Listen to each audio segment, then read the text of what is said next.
Unlock the power of instant reactions to your app's events with Zapier webhooks, turning simple actions into powerful automated workflows.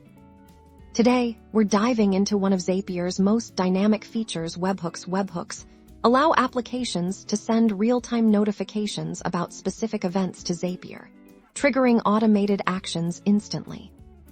Think of it like this: instead of Zapier constantly checking for changes, the app itself tells Zapier when something happens, making your automations lightning fast and incredibly responsive. Let's see how to set this up first. You'll need to create a new Zap in your Zapier account. We'll start by choosing a trigger app for this example. Let's say we want to trigger a Zap whenever a new message arrives in a specific chat application. Instead of selecting the chat app directly, we'll search for and select Webhooks by Zapier. As our trigger, this acts as the listening post for our real-time event. Within Webhooks by Zapier, select the Catch Hook event. This tells Zapier to wait for an incoming webhook.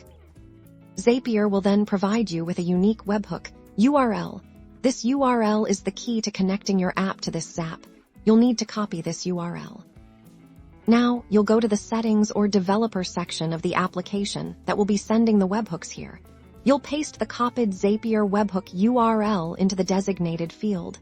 This configures the application to send data to Zapier whenever a specific event occurs. Once configured, return to Zapier and click Test Trigger. Now, go to your source application and perform the action that should trigger the webhook. For instance, send that test message. Zapier will then receive the data and display it, confirming that your webhook is successfully sending information. You can then use this data to set up your actions.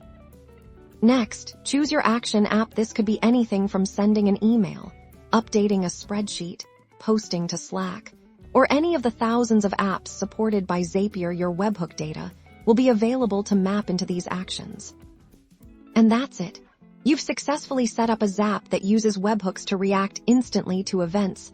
This allows for incredibly responsive automations, making your workflows smarter and more efficient by responding in real time.